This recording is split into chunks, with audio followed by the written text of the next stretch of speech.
Madame, Monsieur, bonsoir. Septième numéro de FAP, Faut-il avoir peur? C'est le magazine sociétal de Canal 10, tous les mercredis en direct sur ce plateau. Alors, 3 mois après la visite de Jean-Marc Ayrault, le Premier ministre français, quelques heures avant celle de Manuel Valls, le ministre de l'Intérieur français, le nombre d'homicides n'a pas diminué en Guadeloupe, il est de 39. La Guadeloupe a-t-elle peur de ces jeunes, a-t-elle peur de ces jeunes armés? En tout cas, c'est la question qu'on se pose ce soir, quelques heures donc avant la visite de Manuel Valls. Peut-être que certains espèrent une baguette magique. En tout cas, ce soir, nous allons débattre de la question de la jeunesse et des armes. Nous avons un plateau extrêmement fourni ce soir, puisqu'on va recevoir, et il est là avec nous ce soir, Christian Vainqueur, qui est secrétaire régional de l'unité SJP Police FO. Bonsoir, monsieur Vainqueur. Bonsoir. Merci d'être là.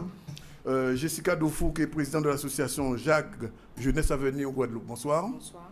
Mais aussi Yannick Valla, qui est psychologue et psychanalyste, qui va nous éclairer un peu sur ce qui se passe. Alors, bien évidemment, au cours de ce débat, il y aura un deuxième plateau avec d'autres personnes en deuxième partie. Et nous avons aussi une interview qu'on entendra tout à l'heure du procureur de la République qui a bien voulu nous recevoir un peu avant l'émission parce qu'il ne pouvait pas être en direct ce soir. Alors voilà donc planter le décor, une situation difficile, les Guadeloupéens ont peur, certains même ont peur de sortir le soir. On a l'impression que ce pays est devenu un pays de Far West, de Western, où les gens se tuent et s'entretuent, surtout les jeunes. Alors la question qui se pose, je la poserai tout de suite aux représentants de la police. Est-ce que vous êtes aujourd'hui débordés par cette violence et cette jeunesse en armes? Alors, nous sommes effectivement débordés. C'est-à-dire que les choses, comme vous l'avez dit, ont été, depuis la venue du Premier ministre, en s'empirant. Là, à l'instant, avant de venir, j'ai eu comme information qui doit effectivement être vérifiée que la station-service ESSO à la GEF venait de se faire braquer. Donc voilà encore quelque chose que nous ne pouvons même pas parlé tolérer, des homicides. Tolérer donc, dans le département. Alors vous l'avez dit, nous avons une Guadeloupe aujourd'hui qui vit dans une quasi-psychose, mais qui en plus de cela donc, connaît un sentiment d'exaspération, d'abandon aussi, donc lié au sentiment d'insécurité. Et je pense que très sincèrement, il est temps quand même que nous puissions agir pour que cela puisse cesser. Jessica Dofou, bonsoir. Bonsoir. Vous êtes présidente d'une association dont je ne connais pas un petit peu les aboutissants, vous allez le dire tout à l'heure, Jeunesse à venir au Guadeloupe. Qu'est-ce que vous faites avec cette association? Alors, c'est une association qui est toute jeune. Elle a été créée suite au procès d'Éric Mélas aux assises le mois dernier. Il a été condamné. On a rencontré son avocat. Il y a eu l'appel de l'État pour poser les armes. Oui. Donc son avocat a discuté avec lui. Et son avocat, c'est Maître Durimel. Maître Durimel a discuté avec lui et lui a dit que, étant donné qu'il était repenti, que ce serait bien, il pensait que ça aurait eu plus d'impact, cet appel « Posons les armes » par Éric Mélas et tous ses amis étant de quartier, donc étant jeune et acteur de la rue, que ça aurait plus d'impact. Donc il nous a contactés. On l'a rencontré et suite à cette idée un peu folle à ce moment de voir qu'est-ce qu'on pouvait proposer aux jeunes pour déposer ces armes, penser à une rémunération, on a tiré une vérité simple. Le jeune aujourd'hui qui est en difficulté, si ce jeune est en activité, c'est une arme déposée. Donc à partir de cette réalité de rue, puisque notre association est essentiellement formée de jeunes venant de quartiers de Pointe-à-Pitre, on a décidé d'aller plus loin. On a décidé donc de monter cette association qui est toute jeune. Toute jeune. Oui. Et qui regroupe uniquement des repentis. Pour l'instant, oui. Des jeunes, des représentants. Alors, on est composé de représentants de quartier. Donc, ce sont des jeunes qui connaissent très bien leur sujet, qui connaissent très bien la rue. Il y a des repentis, il y a des gens qui ont déjà vécu des choses. On a chacun notre vécu.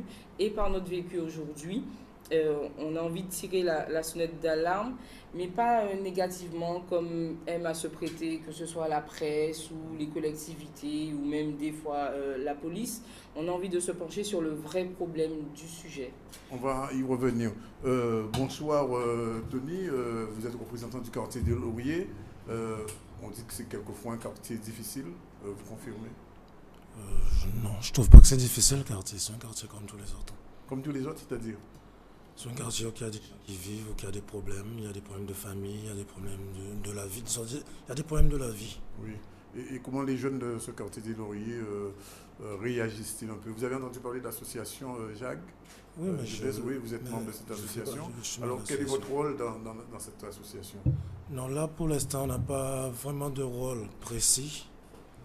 Pour l'instant, l'association vient d'être créée, on l'a dit, Madame Dofo l'a dit. Voilà. Oui. Donc là, on regarde pour voir qu'est-ce qu'on peut faire avec les collectivités, tous ceux qui sont derrière, mais pour l'instant... mais au niveau des jeunes... Au niveau des jeunes même. Oui. Là, comment ils vous accueillent? Parce que il y a des jeunes qui sont repentis, mais tous ne sont pas repentis. Sinon, non, ce n'est pas tous qui sont repentis, mais le problème, c'est que les jeunes... Nous, pourquoi on se met en avant, c'est que les jeunes, ils ne nous voient pas comme ils vont voir les services. C'est des jeunes qui discutent plus avec nous, qui vont discuter avec, pour tout dire, la police ou les psychologues, ou même leur famille, des fois. Vous êtes des facilitateurs, en quelque sorte? Je dirais oui et non, parce que ce n'est pas facile tous les jours. Ah bon? Même avec vous, en tant que jeune... non, ce n'est pas facile d'avoir le dialogue. Je ne vais pas dire qu'on peut avoir le dialogue avec un jeune aujourd'hui. Oui. Aujourd'hui, il y a un problème, on va discuter avec lui. On pourra le calmer, mais il ne va pas comprendre. Ça peut prendre plusieurs jours, plusieurs semaines, mais le but pour nous, c'est de lui faire comprendre que peut-être qu'il a commis une erreur. Oui. Le but, c'est ça, c'est pas d'arriver tout de suite et de le pénaliser, non. Nous, c'est pas ça. Merci, on va y revenir. Madame Vala, vous êtes psychiatre? Psychanalyste. Psychanalyste, pardon. J'imagine que vous posez un peu un regard particulier sur ce qui se passe en Guadeloupe en tant que tel. Alors, est-ce que vous pensez que la Guadeloupe d'aujourd'hui est en train de basculer ou a déjà basculé? Non, je ne pense pas ça du tout. Je pense qu'il y a effectivement de graves problèmes de société et une violence, c'est vrai, inacceptable. Et je pense, en tant que psychanalyste, il s'agit de sensibiliser la population et les familles en particulier pour qu'ils prennent conscience de l'importance de la relation à l'autre, la relation en famille, la relation de la mère à l'enfant, la relation du père à l'enfant, l'importance de considérer qu'un enfant est d'emblée un sujet et qu'on doit éviter de ne pas mettre de limites, éviter de répondre à toutes ces attentes, parce qu'un enfant qui n'apprend pas à accepter la frustration est effectivement très probablement préparé à de l'agressivité. Oui. Mais alors, beaucoup de gens se posent la question, je vous la pose à tous, aussi bien à M. Vainqueur qu'à vous-même, aux autres. On a le sentiment que la violence est quelque chose de nouveau ici en Guadeloupe. Alors que j'ai vu des chiffres il y a 20 ans. Il y a 20 ans déjà, le nombre d'homicides était aussi important. Hein. Tout à fait. C'est vrai que nous avons eu une délinquance qui a grimpé donc, au fur et à mesure, au fil des années. Moi, je voulais juste répondre à ce que mademoiselle vient de dire. Oui, en ce qui nous concerne, nous policiers, nous sommes conscients. Nous sommes conscients qu'il y a effectivement des problèmes d'échec scolaire. Nous sommes conscients qu'il y a, comme l'a dit donc Madame Vala, une dissolution de la famille. Nous sommes conscients aussi qu'il y a un problème de chômage. Non, nous ne sommes pas là pour stigmatiser systématiquement la jeunesse, puisque la preuve en est, nous avons défilé, manifesté samedi avec une association, donc Pointoise, Guadeloupe non violente, parce que nous sommes conscients, comme je le disais, qu'il y a effectivement un problème sociétal. Néanmoins, nous n'acceptons pas le fait de dire que parce qu'un jeune est au chômage, il faut qu'il soit délinquant, puisque nous avons des jeunes dans ce pays qui sont au chômage et qui n'ont pas choisi d'être délinquants, qui ont choisi d'autres voies. Je le dis parce que, c'est vrai que nous avons le ministre de l'Intérieur qui sera de passage dans notre région, qui va très certainement parler des problèmes ou des choix sécuritaires. Pour l'instant, nous n'en savons rien. Mais néanmoins, je me dis aussi qu'il faut on ne peut pas effectivement parler de choix sécuritaire si nous ne parlons pas des problèmes liés au chômage, liés à la dissolution de la famille, liés aussi donc à l'échec scolaire. Parce qu'il est inadmissible qu'aujourd'hui, dans ce département, que nous ayons 1100 jeunes par année qui soient effectivement en échec scolaire. On a même donné un chiffre supérieur, 2500 à peu près. Il y avait l'autre jour l'Assemblée générale de la jeunesse faite par le Conseil régional, on donnait des chiffres qui étaient affolants. Alors donc, mais ce dialogue, Madame Dofo essaie de l'instaurer avec les jeunes. Tony disait tout à l'heure que c'est très difficile. Alors, je vais revenir sur ce que Mme Vala a dit. Elle a parlé de, à mon sens, elle a cité quelque chose d'important. Elle a parlé de frustration. Oui. Frustration par manque de moyens, frustration par manque de communication. Et je pense que c'est là un fait essentiel. Ça n'excuse pas la violence de certains jeunes, mais ça l'explique d'une certaine façon. Et pour revenir à ce qu'a dit M. Vainqueur, il a parlé d'une pétition, enfin d'une marche. Oui. Moi, j'aurais aimé savoir, cette marche, elle a été organisée par qui? Est-ce qu'elle a été suffisamment médiatisée pour toucher ce jeune qui, au fond de son quartier, qui n'a pas accès à l'information, qui n'a pas accès à l'information, vous dites? À l'information. Parce que beaucoup de ces jeunes sont très Certains bien équipés quelquefois. Certains n'ont pas accès à l'information. Oui. Certains n'ont pas été habitués, n'ont pas été éduqués à s'informer. Oui. Donc, c'est pas de leur faute, c'est même peut-être pas la faute des parents qui sont forcément des fois absents parce qu'ils travaillent pour subvenir aux besoins de leur famille. Mais moi, j'aurais aimé savoir, parce que moi, j'ai vu quelques policiers passer en vide, puisque j'allais faire quelque chose, je les ai vus. Mais j'aurais aimé savoir si cette information est arrivée vraiment aux acteurs qu'on est censé, enfin, qu'ils ont décidé de mettre en cause, ces acteurs de la rue, cette jeunesse. Enfin, je ne sais pas s'ils mettaient en cause, hein. Vous ne mettez pas en cause. Non. Aujourd'hui, on parle quand même de violence, on l'associe pratiquement tout le temps à la jeunesse. Oui. On l'associe pratiquement tout le temps à la jeunesse. Donc moi, je suis peut-être pas forcément dans la rue tout le temps, mais j'ai mes collègues qui sont dans les quartiers, ce sont des jeunes vraiment de quartier, des grands frères de quartier. À aucun moment, ils n'ont été contactés. C'est pourtant facile de les croiser. Il y en a qui sont dans la cité, on les croise. Est-ce que c'est pas fait au moment où il faut le faire?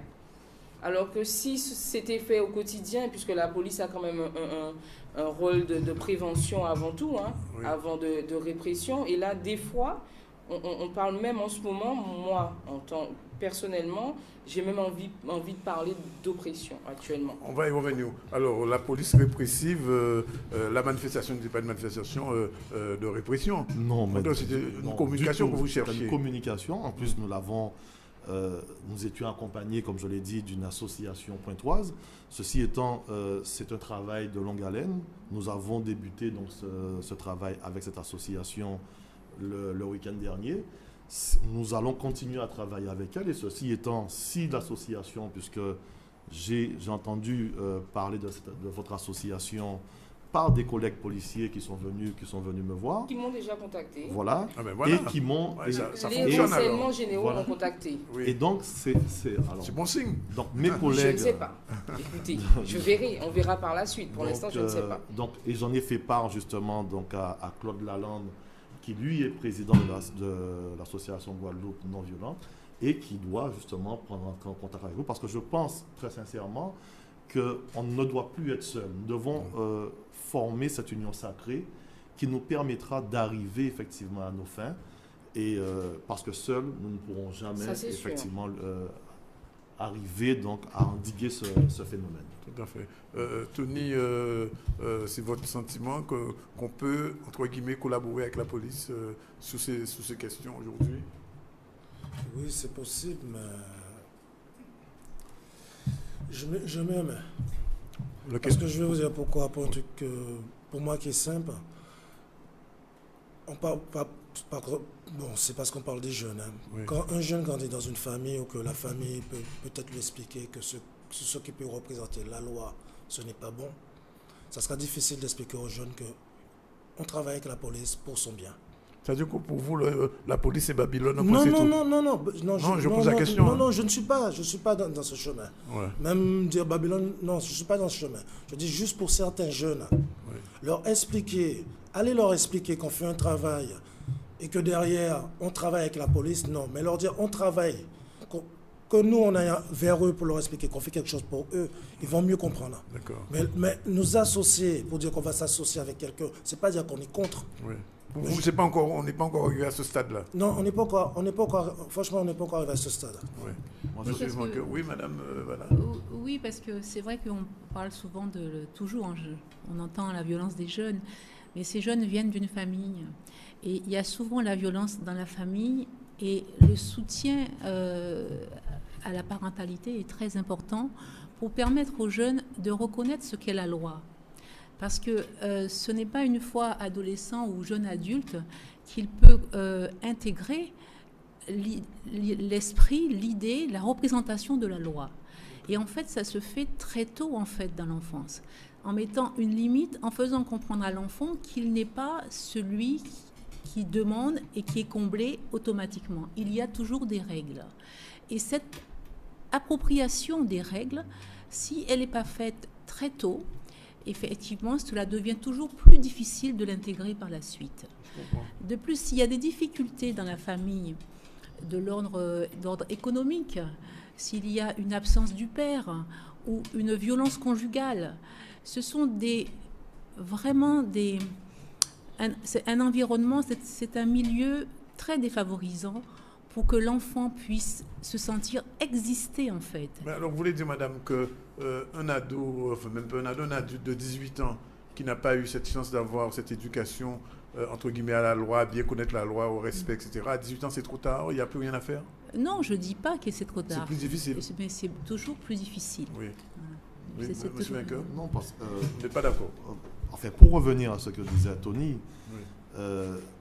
moi je me rappelle, il y avait eu un concept qui avait été mis en place qu'on appelle la police de proximité. Oui. Et qui abandonné par Sarkozy. Abandonné effectivement par le gouvernement Sarkozy, et qui avait porté ses fruits. Et je pense qu'on n'est pas en droit de ne pas croire que la jeunesse puisse effectivement travailler de pair et comprendre que la société a des règles et effectivement travailler de concert avec la police pour sortir de cette violence. Moi, je vais juste parler de moi parler de moi. Peut-être que Tony ne me connaît pas parce que moi, j'ai quitté effectivement les Lauriers. Oui, d'accord. J'ai quitté les Lauriers parce que j'ai grandi, moi. J'ai grandi là il y a fort longtemps. Et c'est vrai que, oui, nous n'aimons pas la police. Ah bon? Même vous le dites. Oui, non, mais je le dis. Nous ne l'aimons pas. Ouais. Et on a appris, moi j'ai appris à aimer ce métier. J'ai appris à aimer la police. J'ai appris à aimer ce métier. Et dans lequel, effectivement, je me suis pleinement épanoui. Mais j'ai grandi, effectivement, au Laurier. Ouais. Bien avant, effectivement, pas mal de jeunes. Vous les policiers Babylone aussi à l'époque? Aussi, à l'époque, effectivement, nous avions grandi. Parce qu'il faut connaître, effectivement, l'histoire de la Guadeloupe, l'histoire de Pointe-à-Pitre à travers, effectivement. Mais, je le dis, c'est lorsque j'ai découvert ce métier, eh bien, c'est un métier tout à fait honorable. Et c'est un très beau métier. Et où j'ai appris, effectivement, plein de choses. Jessica, ce n'est pas votre point de vue. Non, je ne dis pas, alors je vais revenir, parce que Tony n'a pas dit qu'on ne veut pas travailler avec la police. Il dit juste... On ne veut pas encore. Pas encore. Non, même pas encore. Ouais. On dit juste qu'on aura des difficultés à faire accepter aux jeunes qui est en fait dans le refus en quelque sorte de tout ce qui est représentatif de la loi, parce qu'il est frustré. Nous, on revient toujours à cette frustration. Quelle qu'elle soit, il y a une frustration, il y a quelque chose au départ. Donc nous, on n'est pas fermés, puisque c'est ce que j'ai dit à votre collègue qui m'a appelé de l'information générale. Je lui dis, on n'est pas fermés. Pour l'instant, on est une jeune association. C'est suite, comme je disais, au procès de notre ami et la rencontre avec Maître Durimel, qui nous a permis de mettre un point sur quelque chose de bien précis et qui Et même, de façon, vous aurez l'occasion de voir que notre association est un peu atypique, puisque nos membres, pratiquement tous nos membres, sont des grands frères de la rue qui sont connus par un peu tout le monde, et notamment les services de police. Donc, on peut le dire, on ne s'en cache pas. Ce sont des jeunes donc, qui connaissent tellement bien le système, enfin des jeunes plus vieux, puisque du coup, ils sont grands frères maintenant, c'est qu'ils connaissent le système. Et aujourd'hui, on s'est dit que si on ne casse pas ce moule-là où on veut formater la jeunesse, si on ne le casse pas maintenant, moi je suis mère de 2 enfants, après ceux qui viennent après, ce moule de formater la jeunesse, expliquez un peu. La jeunesse, c'est un peu, pour moi, la jeunesse est formatée. Ça veut dire qu'on rentre dans un concept où c'est soit... Alors, c'est même pas formaté, on parlait d'origine. Le jeune qui n'a pas cette possibilité par ses parents, hein, par même l'accès à la bourse, est vite limité dans son pays. Donc finalement, il se retrouve dans un moule, dans le moule de l'échec, dans le moule de plein de choses. Et aujourd'hui, comment vous dire, aujourd'hui, on a envie de changer ça, parce que j'ai l'impression qu'en Guadeloupe, et notamment pour revenir à Pointe-à-Pitre, puisqu'on est représentant de Pointe-à-Pitre dans notre association,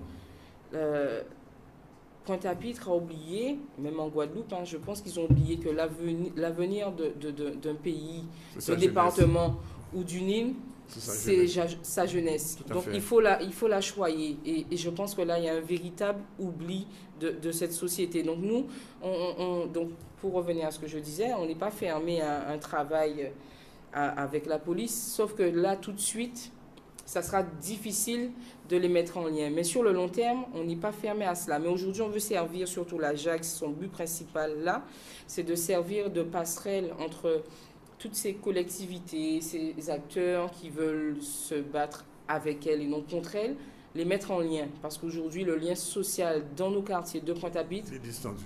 Voilà. On le sait. Alors, je l'ai dit en début d'émission, nous avons rencontré cet après-midi Guy Etienne, qui est le procureur de la République, qui est un petit peu l'instance au-dessus de la police, et nous a accordé un entretien parce qu'il ne pouvait pas être aujourd'hui, ce soir, avec nous sur le plateau. On va écouter ce qu'il nous disait. Monsieur le procureur, bonjour. Bonsoir. Nous sommes à la veille pratiquement de la visite d'un ministre de l'Intérieur. Ce n'est pas souvent que ça arrive en Guadeloupe, et pourtant, la situation est particulièrement agité du point de vue des assassinats, puisqu'on est déjà pratiquement à 39 personnes de tuées depuis le début de l'année. Comment vous analysez un petit peu cette situation? Eh bien, effectivement, vous savez que cette situation m'a interpellé et m'interpelle depuis longtemps, puisqu'il y a que quelques semaines que j'ai effectivement poussé un cri d'alarme sur cette situation, puisque déjà, à la fin du mois d'août de cette année, nous avions atteint, avec 36 homicides, alors le chiffre des 36 homicides de l'année 2012 entière. Et donc, dès d'ailleurs le 1er septembre, il y a eu un homicide à Bornalo, du jeune Éric Gamette, qui a porté le chiffre à 37, et c'est ce qui m'a amené à réagir et à interpeller la société guadeloupéenne sur la situation et le risque de voir en fin d'année le cap des 50 morts dépassé, c'est-à-dire quasiment le chiffre des morts sur la route, quoi. C'est épouvantable, et je ne pouvais pas rester les bras croisés devant cette situation. Donc cette situation, naturellement, m'interpelle. Et le combat contre cette délinquance et contre cette hyper-violence, en quelque sorte, me passionne, me motive, même si c'est un combat qui est très difficile, puisque les causes de cette délinquance et de cette criminalité sont multiples. Mais ce que j'ai voulu exprimer en m'adressant à la presse alors, c'était de dire à mes concitoyens guadeloupéens que je représente, parce que le procureur de la République représente la société, il ne représente pas le gouvernement, mais la société guadeloupéenne devant les juridictions. Et j'ai voulu dire donc à la société guadeloupéenne que l'État, les moyens de l'État étaient engagés au maximum. Les services de police et de gendarmerie travaillent d'arrache-pied pour lutter contre cette délinquance jour et nuit. La justice, naturellement, apporte des réponses systématiques et fermes à tous les faits de délinquance ou de criminalité, bien sûr. D'ailleurs, il suffit de voir l'état d'encombrement du centre pénitentiaire de Bémao. Hein. Donc l'État est au maximum de ses possibilités. J'ai voulu dire aux Guadeloupéens, mais c'est la société tout entière qui peut nous aider à combattre. Voilà, je disais donc à M. Vainqueur que le procureur que nous avons rencontré, M. Guy Etienne, disait cet après-midi qu'il admettait que vous n'aviez pas suffisamment de moyens. Et comme le hasard fait que demain, le ministre de l'Intérieur sera de passage ici, j'imagine que vous avez de nombreuses requêtes. Alors, je vous pose la question, c'est une question un peu piège, parce que beaucoup de gens pensent que augmenter le nombre de policiers ne suffira pas à régler les problèmes de fond qui se posent aujourd'hui avec la montée de la délinquance et les homicides en Guadeloupe. Alors, vous demandez des moyens. Certains disent que les moyens ne sont pas seulement des moyens policiers. Alors, je l'ai dit en liminaire, hein, la violence aujourd'hui est un problème sociétal. Oui, il faut effectivement une présence policière qui reste et qui restera dissuasive, quoi qu'il en soit. La preuve en est, c'est-à-dire qu'on nous a mis les gendarmes sur la zone de sécurité prioritaire, même si nous ne sommes pas d'accord, parce que nous disons... On n'est pas d'accord, justement, j'ai cru comprendre que vous n'étiez pas d'accord. Non, nous ne sommes pas d'accord, parce que les gendarmes, eux, n'auraient jamais accepté qu'on leur mette une compagnie républicaine de sécurité sur leur zone. Donc moi je dis qu'aujourd'hui, nous avons des jeunes Guadeloupéens qui sont dans l'Hexagone. Il n'est pas normal qu'on ne puisse pas les faire rentrer pour travailler dans la police nationale ici. Les gendarmes, tous les 3 mois, il faut payer 75 billets d'avion. Ils sont logés à l'hôtel. Qui paye, c'est le ministère de l'Intérieur ou la Guadeloupe? C'est le ministère de l'Intérieur. Ils sont effectivement logés à l'hôtel, ils sont nourris, et on leur paye encore des primes. Ça revient à plus cher que si on fait venir effectivement des jeunes Guadeloupéens. Donc, il est clair que nous disons... Certaines personnes disent que ça peut même créer un jour des incidents raciaux. Alors, ça c'est encore un autre problème. Bon, je ne vais pas rentrer effectivement dans ce débat, parce que certains aussi disent, pour pouvoir contrer, et ça je le dénonce fortement, parce que Jessica a dit tout à l'heure qu'elle a l'impression effectivement que Pointe-à-Pitre et particulièrement la Guadeloupe ne fait pas ce qu'il faut. Les jeunes ici ne sont pas choyés. Moi, je le dis et je peux abonder en son sens. Nous avons des jeunes qui ont passé un concours, qui ont choisi de s'exiler, parce que c'est vraiment un exil, qui ont choisi de s'exiler dans l'Hexagone et qui demandent qu'à rentrer pour travailler pour leur pays. Donc, je ne puis pas comprendre qu'aujourd'hui, que j'entends des élus dire qu'ils ne sont pas d'accord à ce que des jeunes Guadeloupéens puissent revenir travailler dans leur département d'origine. Ça, c'est inexplicable. Il n'y a pas un fonctionnaire, quel qu'il soit, lorsqu'il a été travailler à Paris, qu'il soit de Bordeaux, qu'il soit de Clermont-Ferrand, qui aspire un jour à revenir dans sa région.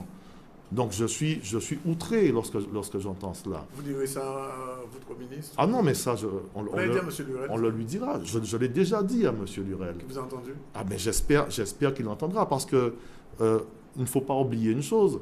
Lorsqu'il y a eu le congrès sur la violence, justement, il y a des résolutions qui ont été votées par ces mêmes élus. C'était il y a 2 ans. Hein? Voilà, il y a des résolutions qui ont été votées sous la présidence de M. Lurel et du président Gillot. Et ces mêmes résolutions, aujourd'hui, on n'entend pas parler effectivement d'elles. Et ce sont des revendications, les mêmes revendications que nous apportons aujourd'hui. Donc, alors, vous me parliez du procureur. Je suis fort aise aujourd'hui d'entendre qu'il reprend nos revendications. Parce qu'il n'y a pas très longtemps, j'avais l'impression que nous étions dans une forme d'hypocrisie entre la préfète, le procureur et même les élus. Et j'ose espérer que le procureur saura faire passer aussi le message auprès du ministère de l'Intérieur. Alors il nous a dit qu'il va le dire fortement. Parce que, nous le disons, hein, pour lutter contre cette économie informelle, c'est vrai que pour lutter contre les braquages, pour lutter contre le trafic de drogue, pour lutter contre les bandes organisées, on ne pourra pas faire sans qu'on ait doublé l'effectif de la police judiciaire, du groupe opérationnel, la BAC, du SDIG et de la société départementale. Parce qu'il faut des enquêteurs sur le terrain. C'est ce qu'il disait là, Voilà. justement. Il en faut. Donc aujourd'hui, il est clair que nous attendons le discours du ministre en fonction de ce qu'il dira, parce que nous n'allons pas accepter, je le dis, parce que moi aujourd'hui je parle effectivement en tant que policier, mais aussi en tant que citoyen, parce que je l'ai dit, nous avons rencontré la population samedi, et vous avez cette population qui vit dans une quasi-psychose. Et au-delà du sentiment d'abandon, parce qu'ils le disent, ils ont le sentiment qu'on est dans une république à deux vitesses. Parce que lorsqu'on entend ce qui se fait à Marseille ou en Corse, et quand l'on compare cela à ce qui se fait ici, on se dit, mais il y a quelque chose qui ne va pas. Et on ne peut pas accepter qu'on n'ait pas même le quart de ce qui a été fait pour Marseille ne soit fait pour la Guadeloupe. D'accord. Alors, Madame Vala, je vais poser une question un petit peu technique qui relève de votre compétence.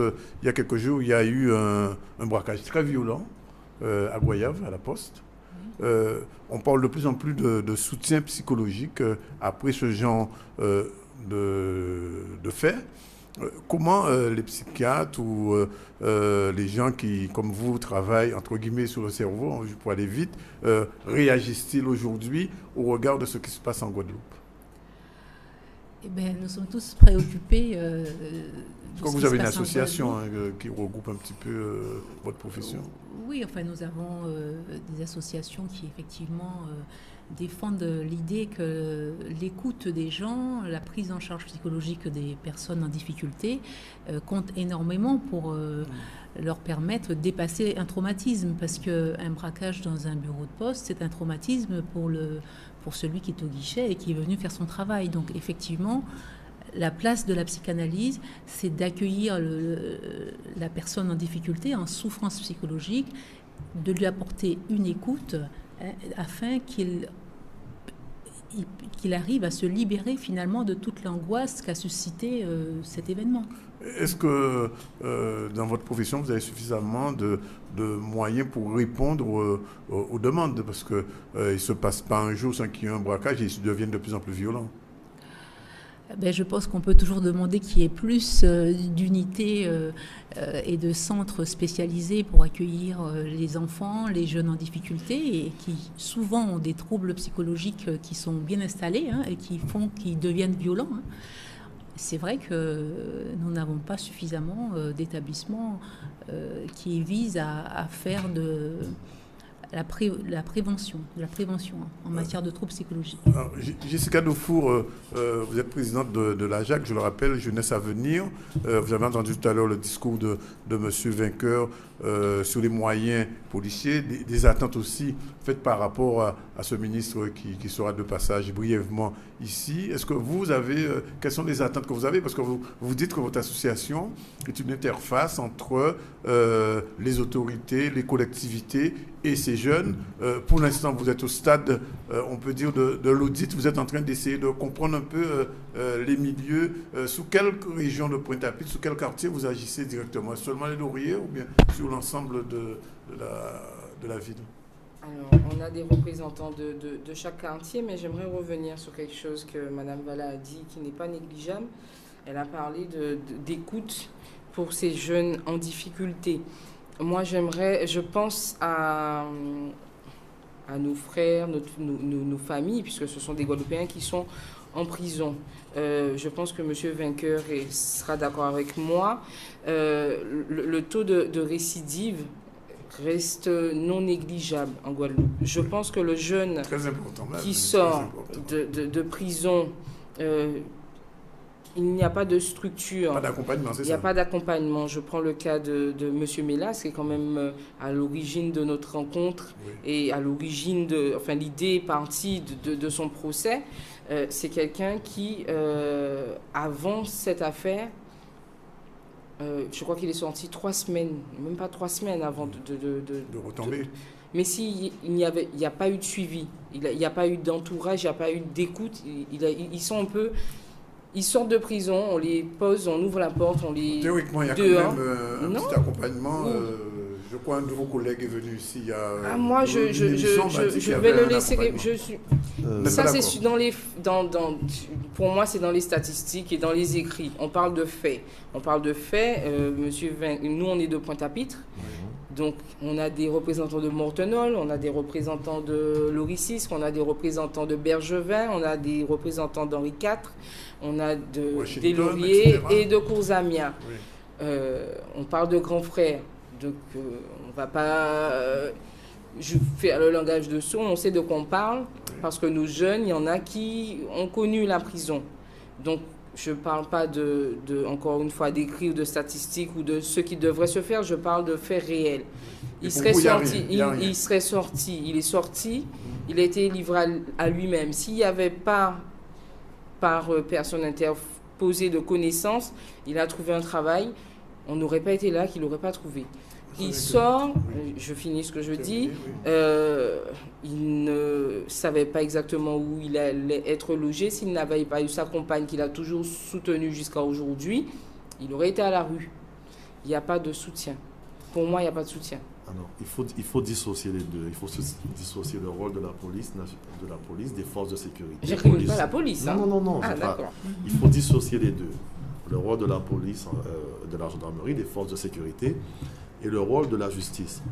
La justice, elle, effectivement, de par les agents de probation, sont chargés normalement. Alors, il n'y a pas très longtemps, et là aussi, donc, le procureur disait qu'il manquait de moyens à ce sujet, et je peux comprendre effectivement ce que dit donc Jessica quand elle dit qu'il manque de l'accompagnement pour ces jeunes qui sortent de prison.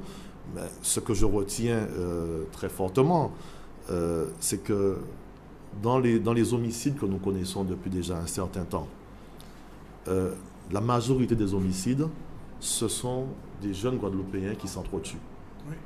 Et ça doit effectivement... Je ne suis pas d'accord avec vous, M. Vainqueur. Dans la majorité des homicides... Non, mais dans la majorité des homicides, ce sont des jeunes Guadeloupéens qui s'entretuent.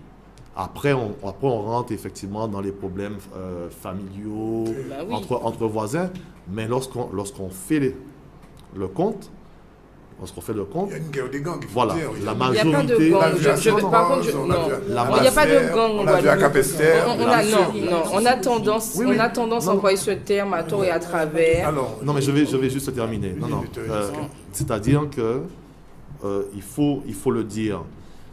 La majorité des homicides, en dehors effectivement des problèmes, effectivement des crimes passionnels et autres, ce sont des jeunes Guadeloupéens, pour la plupart du temps, qui s'entretuent. C'est lié au trafic de drogue, c'est lié au règlement de compte entre bandes, en rivalité entre bandes. Et moi, ce que je vais dire, c'est vrai qu'il faut une prévention. Il faut une prévention. Il faut un travail entre les associations, avec les collectivités. Et je le dis, c'est vrai que M. Valls a entamé une sorte de tour de France dans lequel on a inséré donc, les régions d'outre-mer, et particulièrement la Guadeloupe. Mais au-delà effectivement du choix sécuritaire, je pense qu'il aurait dû être accompagné par M. Sapin, par effectivement notre ministre de l'Industrie, parce que il faut aussi donner des moyens aux collectivités pour qu'elles puissent aider les associations à faire un travail de terrain. Parce que ça ne pourra pas se faire autrement. C'est vrai qu'il y a des choix sécuritaires, mais il y a aussi ce choix sociétal à faire. Alors, Jessica, vous n'étiez pas d'accord? Je vais revenir et ensuite répondre à votre question. À mon sens, on est trop dans la comparaison. Les gangs en Guadeloupe, il n'y en a pas. Des gangs, ou même, j'ai entendu tout à l'heure, bandes organisées. Il y a quand même de la presse, encore une fois, et même des services, même des collectivités. Et ça, c'est une stigmatisation. Un de nos amis a cité ce terme lors du procès d'Éric Mélas. Il a parlé de stigmatisation. D'ailleurs, il était habillé en bleu. il y a déjà tellement cet acheminement et cette stigmatisation. Il était habillé en bleu et le procureur qui a voulu l'associer à la section criminelle a dit oui, vous êtes habillé en violet. Il est déjà tellement ancré. Ouais. Ils sont déjà tellement ancrés dans que cette notion les de gangs ont gang. chacun Voilà. une couleur, Voilà. on le Donc sait. après, c'est trop facile. Il y a des groupes. Ça peut être des bandes. Les bandes ont toujours existé. Moi, j'ai grandi au Laurier. C'est un problème Non, sémantique ou j'ai c'est un grandi problème au réel? Laurier. Oui. Il y avait la C'est bande une des bande, jeunes c'est des pas- Lauriers. Non. Il y avait des gens... Vous voulez pas Non. qu'on les appelle gangs? Non, On il y a les pas de appelle- il y a Non, des il y a pas de bandes gang. de jeunes. Il n'y a pas de gang en Guadeloupe. Il y a pas de gang. Sinon, on serait encore on plus n'a pas loin. parlé de gang, on a parlé de bande Non, lui, organisée. il a parlé de gang et Oui. vous avez parlé de mon bande Bande organisée. Vous avez parlé de Oui, mon oui, tout à mais lui, fait. il a dit gang. Gang, Parce que oui. ce sont des bandes organisées. Excusez-moi, Tony. pour moi, le terme de bande organisée, si c'était vraiment des bandes organisées, je pense que la justice aurait eu du mal à les arrêter. Une bande organisée, serait pas justement, encore là. comme on dit organisée, c'est des gens qui s'organisent pour ne pas se faire arrêter. Ils C'est des s'organisent. gens qui, parce que des vraies bandes organisées, excusez-moi, moi j'ai vécu quand même au moins 20 ans à Marseille. À Marseille, il y a des gangs, il y a des bandes organisées. Ça n'a On rien à voir avec arrête, ce qui on se arrête passe les pions, comme on bien dit, sûr que mais oui. jamais les chefs. Ici, quand il y a quelque chose qui se passe, il y a toujours, tout le monde se fait arrêter. Il n'y a pas de bande organisée. Alors, comment on peut caractériser Moi, je ces jeunes dirais qu'il y a des jeunes en on perdition. voit quelquefois armés, enfin... Non, il y a des jeunes en C'est une perdition. association de jeunes qui Il y a- aujourd'hui... voilà, qui se comparé défendent à- entre eux, ce sont des amis, ils Mais s'estiment, d'une ils ont manière une ou estime d'une entre eux. Pourquoi? Ils s'organisent. Parce que, non, je vais vous expliquer pourquoi. Parce qu'il y a un truc que je dis souvent que certains ne comprennent pas, c'est le cheminement. Dans la vie, il y a un cheminement. Dans la rue, c'est tout con, il y a des codes, il y a un cheminement. Dans la rue, un ami que la famille ne lui donne pas à boire ou à manger, qui rencontre un collègue qui lui donne à boire et à manger, il va adhérer à ce que fait l'ami, c'est pas une bande. Il a un respect pour cette personne. D'accord. Ça Ce qu'il faut- s'organise. Non, ça s'organise ça pas. s'organise. Ça s'organise pas parce que demain ils ont quelque chose à faire, ils vont pas s'organiser. Une bonne organisée, s'il y avait des bonnes organisées, comme exemple, moi je vois certains quartiers de Marseille, la police elle aurait eu du mal à entrer. Les chefs, Alors, il y a des groupes, les chefs, alors, des il y a groupes de jeunes. C'est pareil, excusez-moi, on parle de section crime. À la base, section crime, pour moi, c'est des chanteurs. On parle de Chelari, pour moi, c'est des chanteurs. Uniquement des chanteurs. On parle de Saint-Rose, pour moi, c'est des chanteurs. Après, derrière, il y a des jeunes qui s'associent à cela pour faire certaines choses. Pourquoi? Parce qu'ils adhèrent à certains chanteurs, ils adhèrent à Ils ci, sont ils adhèrent à en ça. quête Mais c'est d'identité tout. aussi. Il y a parce que c'est des jeunes Bon, en alors, perdition. on ne va pas s'étendre sur la terminologie, mais sur le fonctionnement. Ils sont armés. Vous reconnaissez Non. qu'il y a Oui, des non, jeunes qui sont armés Oui, je reconnais qu'il y a des jeunes et armés. qui oui. réagissent à d'autres jeunes. Ils ne font pas forcément qui partie règlent d'une des comptes. bande pour Oui, être mais armés. faut ça- finalement. Pardon Ils ne font pas forcément partie d'une bande D'accord. X ou Excusez-moi, Y pour être armés. Demain, je vais mettre un t-shirt violet ou un t-shirt bleu ou un t-shirt d'une autre couleur. Je fais partie de. Mais et tu tout fais ça... C'est simple, c'est simple. Moi, franchement, depuis jeune, Oui. on faisait ça souvent au Laurier, se faire des signes. On ne faisait pas partie de gang ou sur ça. D'accord. Non.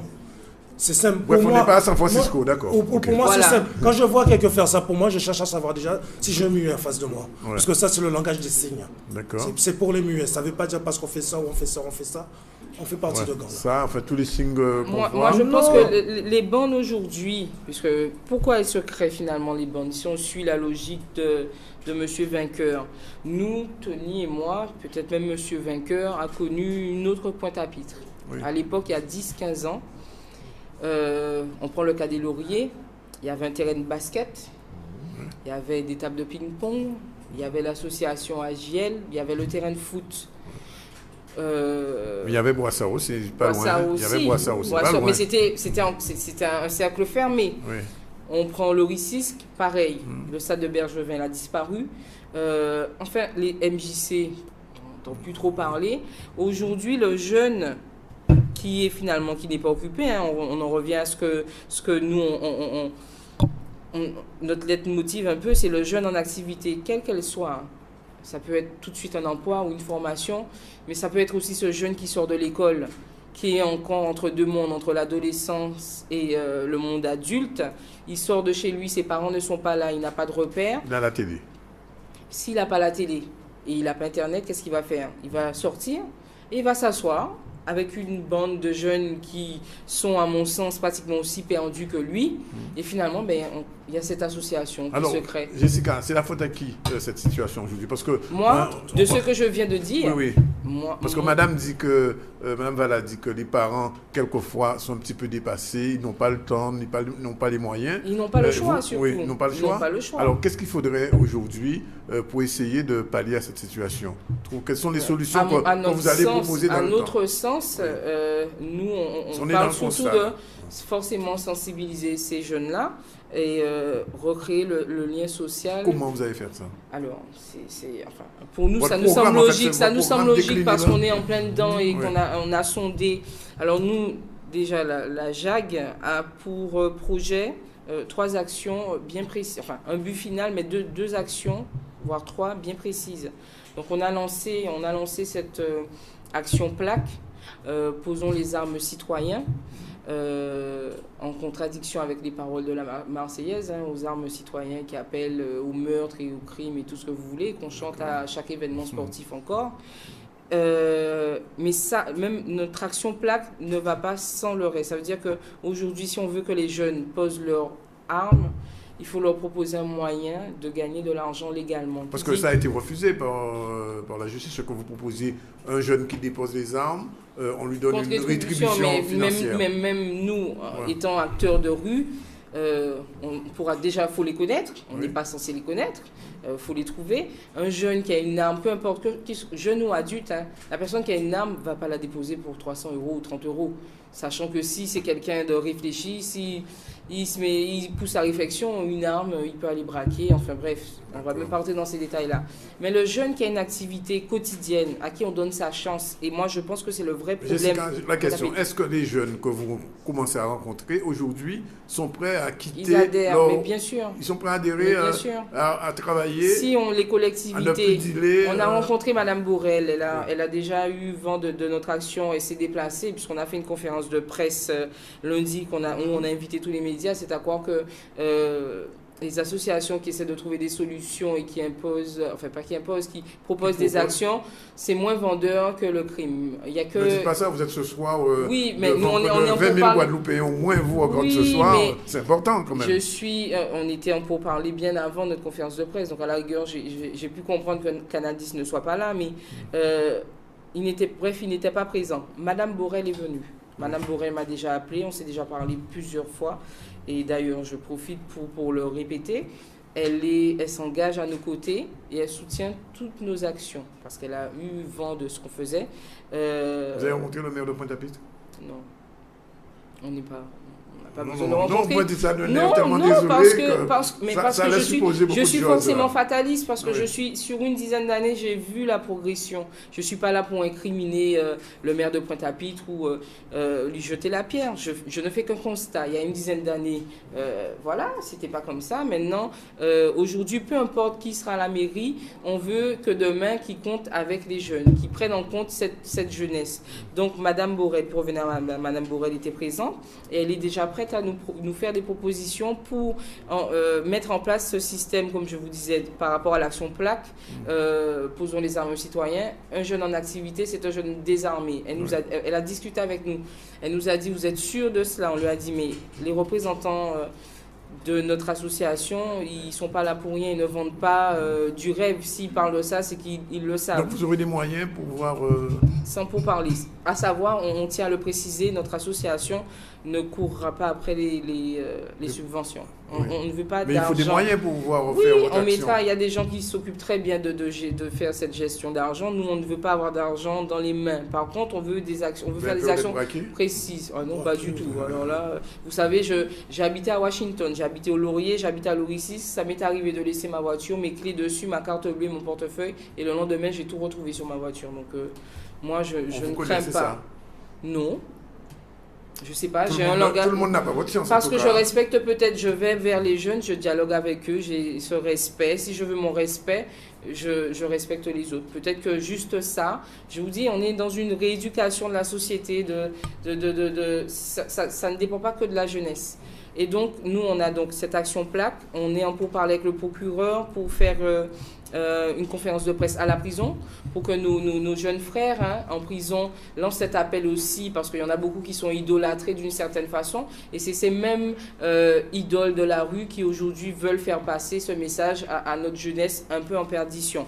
Et la dernière action, on voudrait aussi mettre en place, et ça aussi sans pourparler, faire visiter cette même prison par des jeunes, comme je vous dis, à la sortie de l'adolescence, donc fin 3e, début vie d'adulte, pour leur faire toucher du doigt. Parce que beaucoup croient que la prison, c'est facile finalement. Qu'il y en a qui sortent et qui rentrent et qui ressortent. Et c'est une façon d'affirmer sa place dans la rue. Bah, ils ont l'impression que c'est un passage obligé pour s'affirmer dans la rue. Alors que pas du tout. Parce que ceux qui sont en prison aujourd'hui ont envie de dire, mais il faut arrêter de rêver. C'est une réalité, sachant qu'en rentrant, quand ils sortent, comme le système n'est pas encore mis en place pour ce soutien, ben, ils sont aussi perdus que quand ils étaient rentrés. Donc c'est tout ce qu'on veut remettre en place. Et au final, l'association veut mettre en place, maison de quartier, j'aime pas trop employer ce terme, c'est plus ce lieu de vie au sein de chaque quartier pour, comme je vous dis, recréer ce lien social que nous, on a connu. Alors, vous travaillez avec les jeunes, sur les jeunes. Madame Vala disait qu'il y a un travail à faire sur les parents. Qu'il fera? De toute façon, on se retrouve, et je vais laisser Tony répondre. Moi, je suis une maman de 2 enfants. J'ai l'impression des fois qu'il y a des enfants qui ramènent leurs enfants à l'école. Donc, est-ce pas là le problème? Voilà, et je pense que peut-être c'est malheureux, ce que je veux dire, peut-être c'est bête, mais je pense que parent, pour moi, qui est perdu, s'il a son enfant qui est perdu, je vais m'occuper d'abord de l'enfant, puisque l'enfant, c'est l'avenir. D'accord. C'est-à-dire que la priorité... la priorité, c'est les jeunes, puisque l'avenir, ce sont les jeunes. Parce que le problème, si un parent ne comprend pas, je pense que quelqu'un qui a à peu près la cinquantaine, je peux pas... Il n'y a rien à faire. Non, c'est pas qu'il n'y a rien à faire. Je pense que c'est ses enfants qui vont le faire comprendre. Donc la meilleure façon de faire comprendre le parent, il faut d'abord faire comprendre l'enfant. Psychologiquement, Madame Vala, ça fonctionne? Peut-être que je me trompe. L'enfant peut être le modèle pour le parent, enfin... Non, en général, non. Non, en général, c'est le contraire. C'est le contraire. Non, mais je parle quand une famille est vraiment perdue et que l'enfant, pour eux, parce que moi, j'ai eu l'occasion de le voir, et même au Laurier, ça existe, qu'il y a un enfant qui va peut-être arracher une chaîne ou faire une connerie, que les parents ne disent absolument rien. Pour moi, c'est quand même grave. Oui, si les parents eux-mêmes ont une histoire extrêmement difficile et qu'ils n'arrivent pas à faire face à la situation, c'est vrai que malheureusement, il faut essayer de faire le maximum pour que l'enfant s'en sorte, indépendamment des parents. Voilà, oui. C'est ce que je veux dire par là, parce que moi, je pense pas qu'en créant une association, je peux faire grand-chose pour les parents. Sauf si peut-être un parent ne peut pas faire grand-chose et qu'il veut qu'on parle à son enfant, oui, d'accord, mais... Non, déjà, il faut que le parent lui-même demande de l'aide. Oui, il faudrait parce que, voilà, aussi, c'est ça, parce qu'un jeune, je peux aller chercher, mais moi, je ne vais pas courir après les parents. Je ne pense pas qu'on est là pour ça. On a fait un choix, c'est les jeunes. C'est les jeunes. Un dernier mot avant la pause.